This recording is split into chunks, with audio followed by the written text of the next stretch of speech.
नमस्कार, ANB news देख रहे हैं आप और मैं हूं आपके साथ हितेंद्र। राजधानी लाइव में आप सभी का स्वागत है।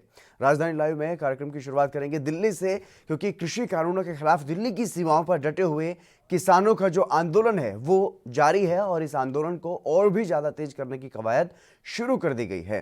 किसानों ने अनिश्चितकालीन हड़ताल शुरू की हुई है और किसानों का समूह बारी बारी से 24 घंटे की भूख हड़ताल पर बैठ रहा है। सिंघू बॉर्डर पर किसानों की बैठक के बाद किसान नेता कुलवंत सिंह संधू ने यह बताया है कि बैठक में यह निर्णय लिया गया कि केंद्र द्वारा भेजे गए प्रस्ताव पर क्या कुछ फैसला लिया जाएगा। साथ ही किसान संगठनों ने आंदोलन तेज करने का फैसला लिया है। उन्होंने यह भी बताया है कि किसान तीनों कृषि कानून का विरोध करने के लिए बॉर्डर पर बैठे हुए हैं। हरियाणा में किसानों को 26, 27 और 28 दिसंबर को टोल प्लाजा मुक्त बनाना है। इसी तरह से 25 और 26 दिसंबर को पंजाबी समुदाय भारतीय दूतावासों में उनके बाहर प्रदर्शन किए जाएंगे और उन्होंने यह भी कहा है कि कृषि कानून इस देश के अन्नदाताओं के खिलाफ हैं। सरकार इन कानूनों पर फिर से चर्चा करने के लिए शीतकालीन सत्र बुलाने को तैयार नहीं है।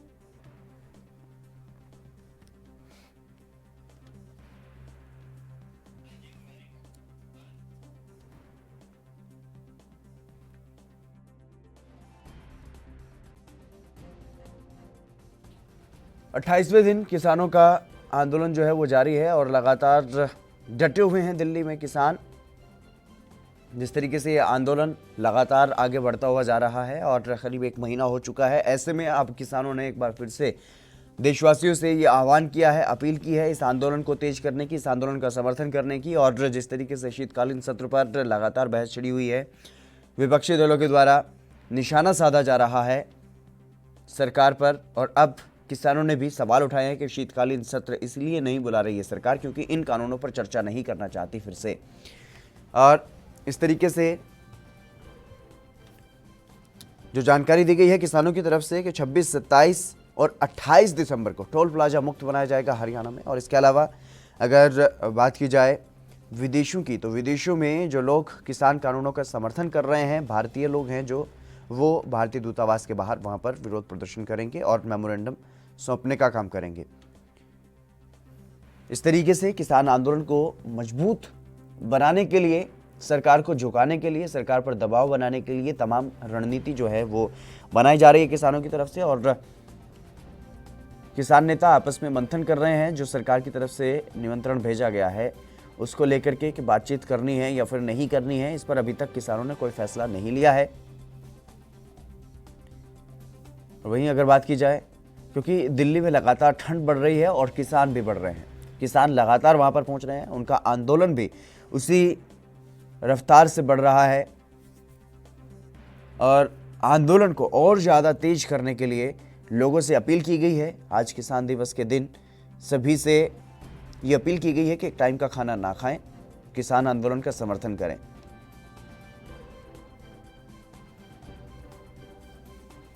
दिल्ली में जिस तरीके से किसान सीमाओं पर डटे हुए हैं, इस आंदोलन को लगातार आगे बढ़ा रहे हैं। पिछले काफ़ी दिनों से देखने में आया, किसानों ने अलग अलग तरीके अपनाए विरोध जताने के। भूख हड़ताल भी की गई, सांकेतिक हड़ताल भी की गई और अब लगातार भूख हड़ताल जो है वो चल रही है। अलग अलग समूह अलग अलग दिन 24 घंटे के लिए अनशन पर बैठता है। राजीव तिवारी हमारे संवाददाता हमारे साथ जुड़ गए अधिक जानकारी के साथ। राजीव, क्या कुछ जानकारी, क्या कुछ आज की रणनीति जो है वो किसानों की तरफ रहेगी?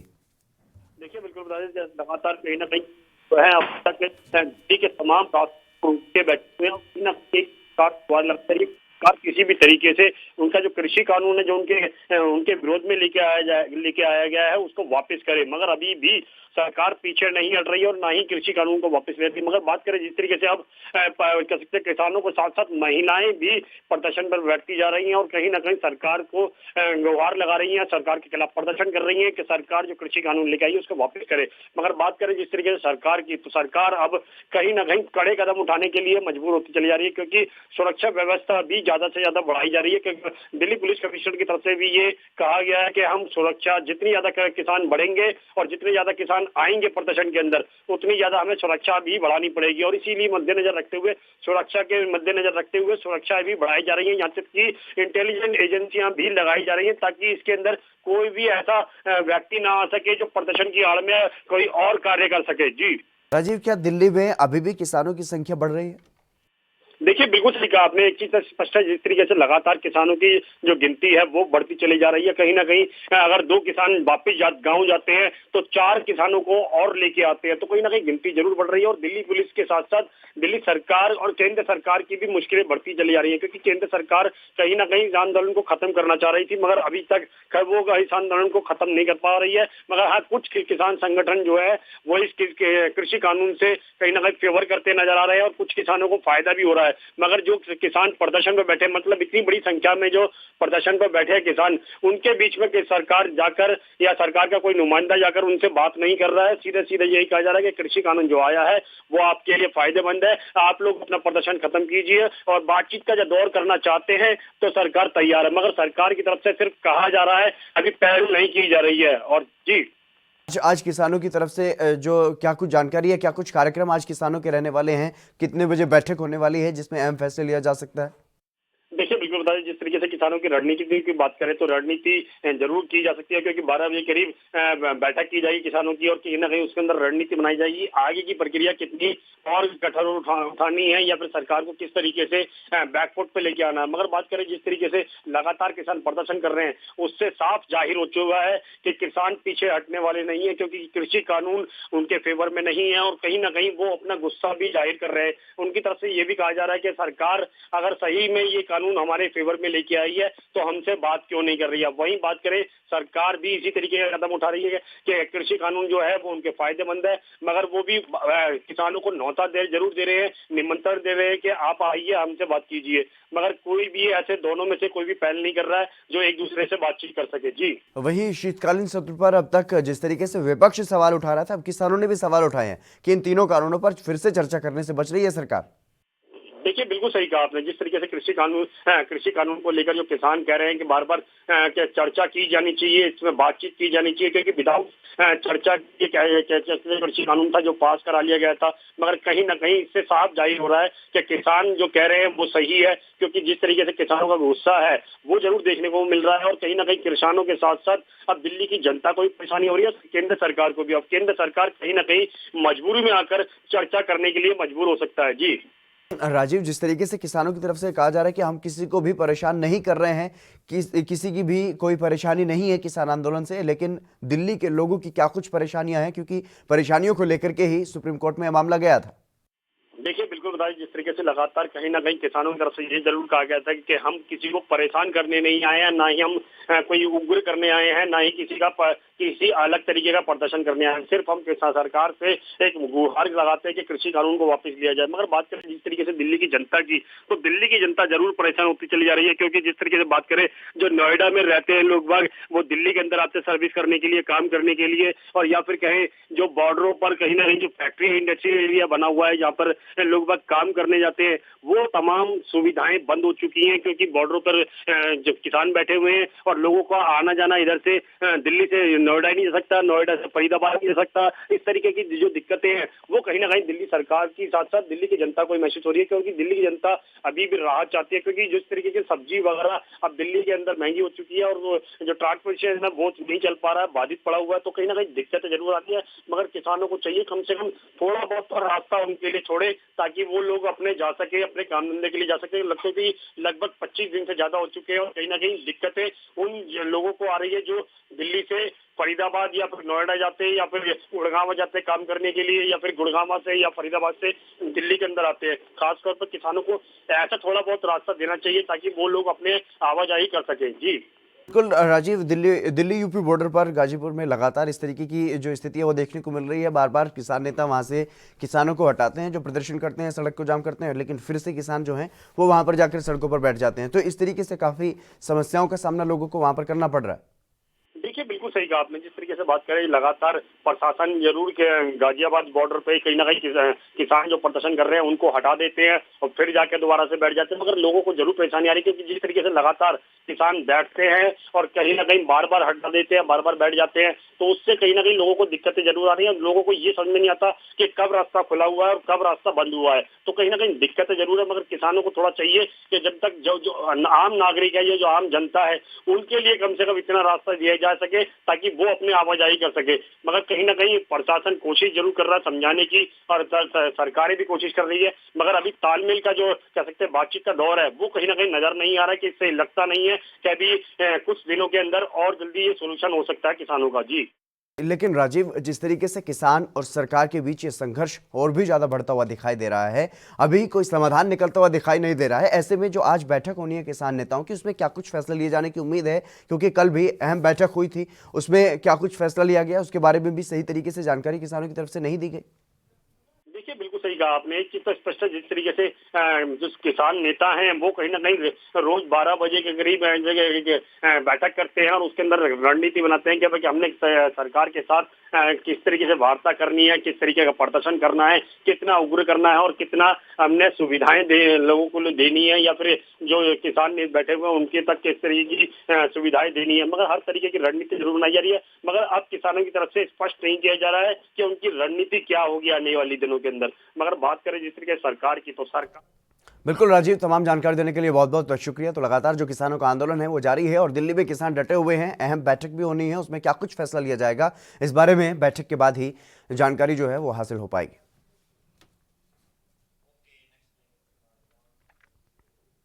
वहीं चंडीगढ़ में आज हरियाणा कैबिनेट की अहम बैठक होनी है, जिसमें कई अहम फैसले लिए जा सकते हैं। कैबिनेट की बैठक की अध्यक्षता सीएम मनोहर लाल खट्टर करेंगे। ये बैठक करीब 11 बजे हरियाणा सचिवालय में होगी।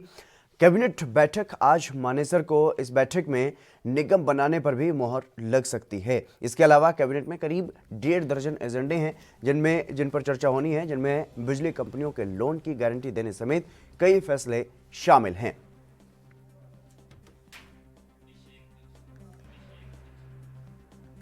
अभिषेक तक्षक हमारे संवाददाता फोनलाइन पर हमारे साथ जुड़ गए। अभिषेक, क्या कुछ जानकारी है आज की अहम बैठक के बारे में, जो कैबिनेट की अहम बैठक होनी है हरियाणा कैबिनेट की?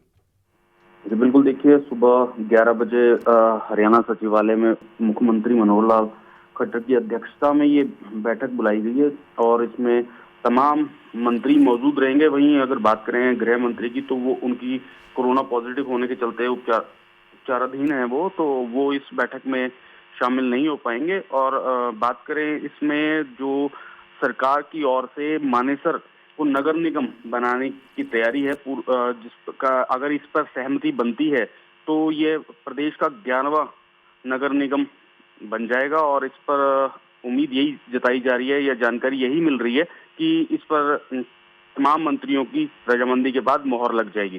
जी अभिषेक, यहाँ पर महत्वपूर्ण, क्योंकि गृह मंत्री हैं अनिल विज और ऐसे में वो कोविड से भी जूझ रहे हैं, उनका इलाज चल रहा है। उनकी स्थिति में अगर सुधार है तो वो क्या वर्चुअल तरीके से जुड़ेंगे इस बैठक से?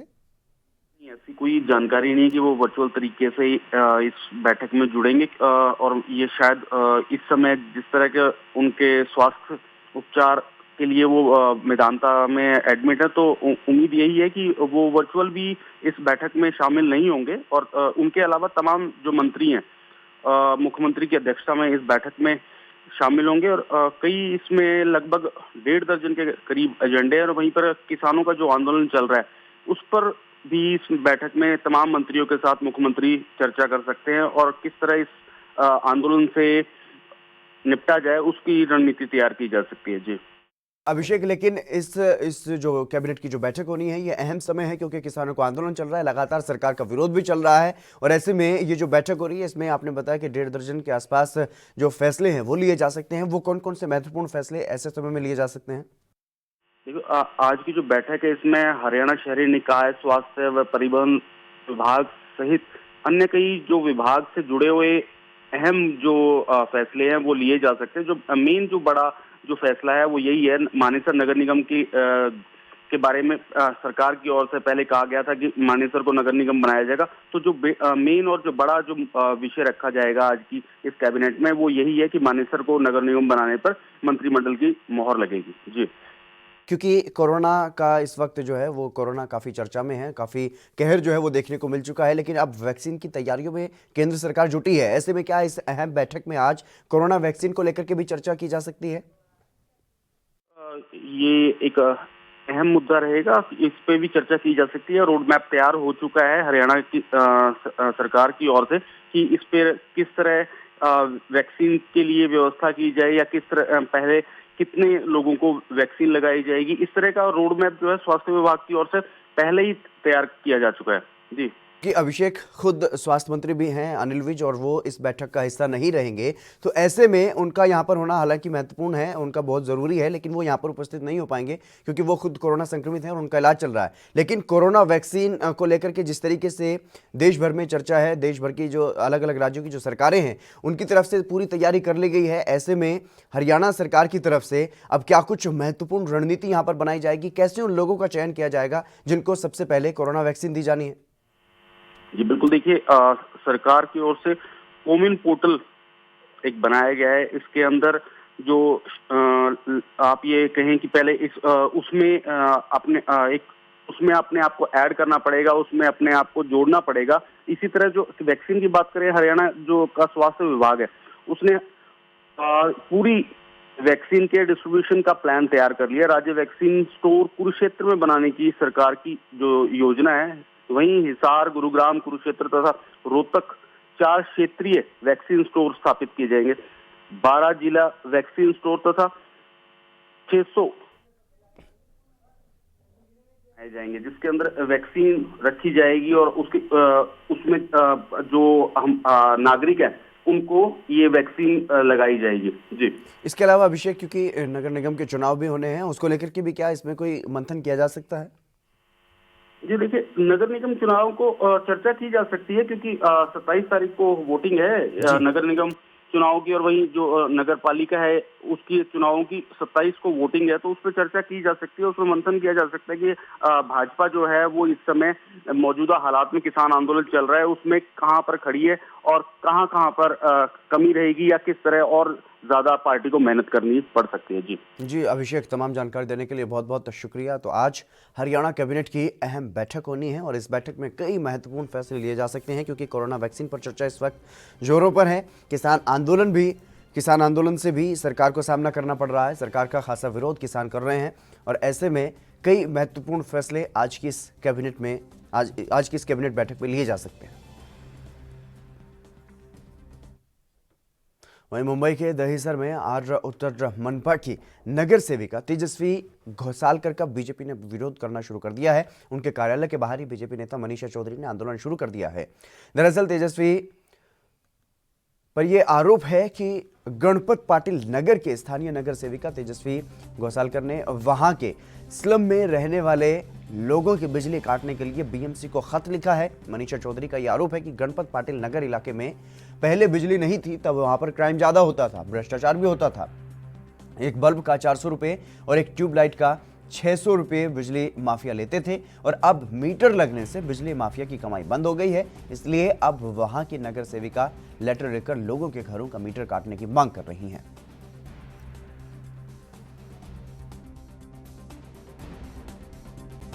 पहले एक बल्ब का उनको 400 रुपया देना पड़ता था, जो लाइट माफिया है उनको।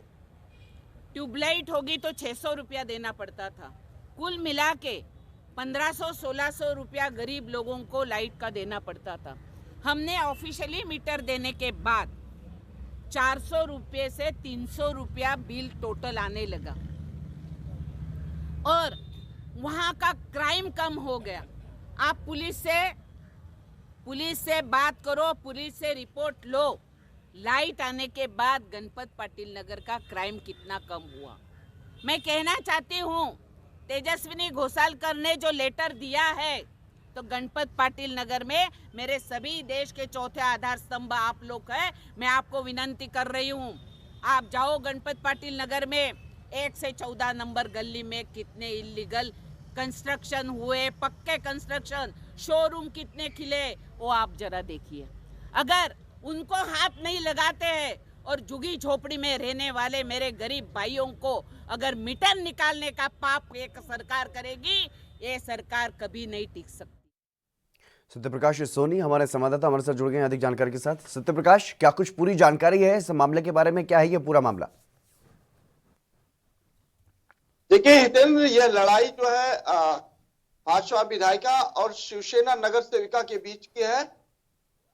मुंबई के दहिसर इलाके में जिस तरह से वार्ड क्रमांक 1 में शिवसेना नगर सेविका तेजस्विनी घोसालकर काम करती हैं, जी, उसको लेकर बीजेपी विधायिका ने एक मुहिम छेड़ दिया है। उन्होंने साफ तौर पे कहा है कि मुंबई के दहिसर इलाके में गणपत पाटिल नगर में करीब 10 से 12 हजार झोपड़े हैं जहां पर बिजलियों की व्यवस्था नहीं थी। जी। हालांकि बीजेपी विधायिका ने अपने फंड द्वारा वहां के लोगों को टाटा मीटर लगवाकर जो है वहां बिजली सप्लाई जरूर करवा दिया है। इसके विरोध में जो है तेजस्विनी घोषालकर ने उनका मीटर काटने की जो है मनपा से परमिशन मांगी थी कि इनको मन पर काट दिया जाए, क्योंकि यहाँ पे लोगों का अस्थायी रूप से रहने की परमिशन अभी नहीं है, मतलब स्लम डिक्लेयर नहीं किया गया है। जी। इन चीजों को लेकर अब जो है बीजेपी विधायिका मनीषा चौधरी ने ये मुहिम छोड़ी है कि बीजेपी शिवसेना की जो नगर सेविका उनके खिलाफ जो आंदोलन किया जाए, उनका जो इस तरह का वक्तव्य है लोगों के प्रति वो बिल्कुल बंद किया जाए, क्योंकि वो चाहती हैं कि वहां के लोग को बिजली न मिले। अब ऐसे में लड़ाई शिवसेना और बीजेपी के बीच की चल रही है। लेकिन दूसरी अहम बात हितेन जी, देखिए गणपत पाटिल नगर बहुत स्लम इलाका है, बेहद पिछड़ा हुआ इलाका है, वहां बिजली नहीं थी काफी वक्त से। अब ऐसे में जब कोई बिजली माफिया उनको बिजली देता था तो बड़े दामों पर जो है उनको एक बल्ब का 400 रुपया, अगर आप ट्यूबलाइट लगाते थे 600 रुपया वहन करना होता था। लेकिन जब से टाटा मीटर लग गया है तब से उनकी बिजली की जो है रेट बेहद कम हो गई, मतलब 300 से 400 तक हो गई है। जी। तो जाहिर तौर पर जो गरीब तबके के लोग हैं उनके लिए राहत जरूर है, लेकिन अब इसको लेकर शिवसेना बीजेपी की तू मैमा शुरू हो गई है। ये एक राजनीतिक लड़ाई है, न कि आम जनता के लिए लड़ाई है। ये लड़ाई जो है अब तेजस्वी घोषालकर भी इसका जवाब देने की तैयारी में। जी, तो जिस तरीके से ये जो देखने को मिल रहा है विरोध प्रदर्शन बीजेपी की तरफ से, और वहां पर पहले मीटर बांट दिए गए, और इस बारे में क्या कुछ जानकारी है? मीटर दिए किस आधार पर गए थे, और अब काटने के लिए जो लिखा गया है खत कि वहां पर जो स्लम एरिया उसको घोषित नहीं किया गया, उसके लिए क्या कोई कार्यक्रम या कोई रणनीति जो है वो बनाई जा रही है बीजेपी की तरफ से? देखिए जब चुनाव आता है तो हर नेता वहां जाकर ये कहता है कि तुम्हारे लिए मूलभूत सुविधाओं की व्यवस्था हम करेंगे, लेकिन कानूनन ये बनता है कि जब मूलभूत सुविधा कराने की आप बात करते हैं तो सबसे पहले उस इलाके को स्लम डिक्लेयर करवाइए, एसआरए के तहत डिक्लेयर करवाइए कि वो वहां लोग रहते हैं। अब ऐसे तमाम झुग्गी झोपड़ी है जिसको अभी तक जो है स्लम डिक्लेयर नहीं किया गया है, न तो उनको प्राथमिक तौर पर ये अस्थायी मान्यता मिली है कि आप यहाँ रह सकते हैं। हालांकि दरिया के किनारा माना जाता है, वहां जो है लोग अवैध तरीके से बांध काम कर। जी बिल्कुल बिल्कुल, लेकिन जिस तरीके से स्लम एरिया में वहां पर जो मीटर बांटे गए सत्यप्रकाश, और अब जो विरोध प्रदर्शन वहां पर चल रहा है बीजेपी की तरफ से, तो क्या उसमें उस एरिया के लोग भी वो शामिल हैं जिनके घरों पर मीटर लगवाए गए हैं, जिनकी झुग्गियों में मीटर लगवाए गए हैं? देखिए, हर इलाके में बीजेपी शिवसेना दोनों पक्ष के लोग रहते हैं। ऐसे में जब बीजेपी आंदोलन करती है तो बीजेपी के साथ वाले भी लोग रहते हैं। अब शिवसेना आंदोलन करेगी तो शिवसेना के तरफ से भी लोग रहेंगे। जाहिर तौर पर पूरा मामला जो है कहीं न कहीं गरीबों तबके के वेलफेयर की बात है, उनके सुविधा की बात है, उनके अच्छाई की बात है, तो जरूर उनके साथ रहेंगे। लेकिन सवाल ये उठता है कि जब मीटर नहीं था तो तेजस्वी घोषालकर ने उनके लिए मीटर लगवाने की व्यवस्था क्यों नहीं की, बिजली की व्यवस्था वहां क्यों नहीं की? अगर बीजेपी विधायिका ने की है तो जाहिर तौर पर उनकी सुविधा की बात है, उनके लिए और अच्छा सोचना चाहिए। लेकिन इस तरह से न सोचते हुए बल्कि उनके बिजली को काटने के लिए मनपा को लेटर दिया गया। जी, तो मनसे की तरफ से क्या कुछ कहा गया है? देखिए, मनसे इस पूरे मामले में अभी तक इंटरफेयर नहीं किया है, लेकिन जाहिर तौर पर जब भी कोई मामला उठता है तो मनसे जरूर आती है। हालांकि अब देखना होगा कि मनसे इस पूरे मामले में कितनी सक्रियता दिखाती है। और वहीं बीएमसी की तरफ से, क्योंकि बीएमसी को यह खत लिखा गया है, तो कोई प्रतिक्रिया इस मामले पर सामने आई हो? इतने देखिए, बीएमसी जो है किसी का बिजली काटने का कोई अधिकार नहीं रखती है, लेकिन जिस तरह से तेजस्वी घोषालकर ने उनको पत्र देकर मांग की है कि इनकी बिजलियों को जो है काट दिया जाए, मीटर काट दिया जाता है, ऐसे में बिजली विभाग ये संबंध रखता है कि किस तरह से उस पर कार्रवाई करना है। हालांकि मनपा से उन्होंने लेटर देकर ये चेताया है कि वो आम जनता के खिलाफ है। जी बिल्कुल, तमाम जानकारी देने के लिए सत्यप्रकाश बहुत बहुत शुक्रिया आपका। तो जिस तरीके से स्लम एरिया में बिजली के जो मीटर बांटे गए, अब उस पर भी सियासत शुरू हो गई है। अगर किसी पार्टी ने बिजली के मीटर दिए हैं तो उसको कटवाने के लिए भी अब वहां पर खत लेके जाने लगे हैं, और उस पर अब सियासत जो है वो तेज होती हुई दिखाई दे रही है। फिलहाल इस कार्यक्रम में बस इतना ही। आप बने रहिए एएनबी न्यूज के साथ।